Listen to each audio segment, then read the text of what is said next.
High command ಕೊಟ್ಟ ಶಾಕ್ಗೆ R Ashok full silent ಆಗಿ ಹೋಗಿದ್ದಾರೆ ಅನ್ನುವಂತಹ ವಿಚಾರ. ಯಾಕಂದ್ರೆ ಬೆಂಗಳೂರು ದಕ್ಷಿಣ ಕ್ಷೇತ್ರದ ಉಸ್ತುವಾರಿ ವಹಿಸಿಕೊಂಡಿದ್ದ ಆರ್ ಅಶೋಕ್ ಅವರೀಗ ನಾಪತ್ತೆಯಾಗಿದ್ದಾರೆ ಅನ್ನುವಂತಹ ಮಾಹಿತಿ ಲಭ್ಯವಾಗಿದೆ. ಮಾಧ್ಯಮ ಸಂಪರ್ಕಕ್ಕೂ ಕೂಡ ಆರ್ ಅಶೋಕ್ ಸಿಗ್ತಾ ಇಲ್ಲ. ತೇಜಸ್ವಿನಿ ಹೆಸರನ್ನ ಶಿಫಾರಸು ಮಾಡೋದಕ್ಕೆ ನೇತೃತ್ವ ವಹಿಸಿದ್ರು ಆರ್ ಅಶೋಕ್. ಆದ್ರೆ ಈಗ ಟಿಕೆಟ್ ಕೈತಪ್ಪುವ ಸಾಧ್ಯತೆ ಗೋಚರಿಸಿದ ಸಂದರ್ಭದಲ್ಲಿ ಅವರು ಬಿಎಸ್ವೈ ಮೇಲೆ ಒತ್ತಡ ಕೂಡ ಹಾಕಿದ್ರು.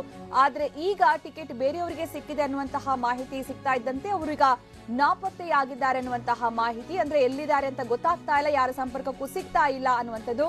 ಇನ್ನು ಹೈಕಮಾಂಡ್ ಜೊತೆಗೆ ಮಾತನಾಡುವಂತೆ ಬಿಎಸ್ವೈಗೆ ಅಶೋಕ್ ಒತ್ತಾಯ ಮಾಡಿದ್ರು ಅಂತ ಹೇಳಲಾಗಿದ್ದು, ಕೊನೆಗೆ ತೇಜಸ್ವಿ ಸೂರ್ಯಗೆ ಟಿಕೆಟ್ ಅನ್ನ ಹೈಕಮಾಂಡ್ ಘೋಷಣೆ ಮಾಡಿತು. ಹೀಗಾಗಿ ತೇಜಸ್ವಿನಿ ಅನಂತಕುಮಾರ್ ಅವರ ಭೇಟಿಗೂ ಕೂಡ ಆರ್ ಅಶೋಕ್ ಬಂದಿಲ್ಲ ಅನ್ನುವಂತಹ ಮಾಹಿತಿ ಲಭ್ಯವಾಗಿದೆ. ಇನ್ನು ಬೆಂಗಳೂರು ದಕ್ಷಿಣದಲ್ಲಿ ತೇಜಸ್ವಿನಿ ಅನಂತಕುಮಾರ್ ಅವರಿಗೆ ಟಿಕೆಟ್ ಕೊಡಿಸುವ ವಿಚಾರಕ್ಕೆ ಸಂಬಂಧಪಟ್ಟಂತೆ ನೇತೃತ್ವವನ್ನು ವಹಿಸಿದ್ರು ಶಿಫಾರಸು ಮಾಡೋದಕ್ಕೆ ಆರ್ ಅಶೋಕ್ ಅವರು. ಆದ್ರೆ ಯಾವಾಗ ಟಿಕೆಟ್ ಕೈ ತಪ್ಪಿತು, ತೇಜಸ್ವಿ ಸೂರ್ಯ ಅವರು ಟಿಕೆಟ್ ಪಡೆಯುವಲ್ಲಿ ಯಶಸ್ವಿಯಾದ್ರು ಅನ್ನುವಂತಹ ಮಾಹಿತಿ ಲಭ್ಯ ಆಯಿತು. ಈ ಸಂದರ್ಭ ಆರ್ ಅಶೋಕ್ ಅವರು ತೇಜಸ್ವಿನಿ ಅನಂತಕುಮಾರ್ ಅವರ ಜೊತೆಗೂ ಮಾತುಕತೆಗೆ ಬಂದಿಲ್ಲ, ಜೊತೆಗೆ ಎಲ್ಲೂ ಕೂಡ ಕಾಣಿಸ್ಕೊಳ್ತಾ ಇಲ್ಲ, ಯಾರ ಸಂಪರ್ಕಕ್ಕೂ ಸಿಗ್ತಾ ಇಲ್ಲ, ಮಾಧ್ಯಮದ ಸಂಪರ್ಕಕ್ಕೂ ಕೂಡ ಸಿಗ್ತಾ ಇಲ್ಲ ಅನ್ನುವಂತಹ ಮಾಹಿತಿ.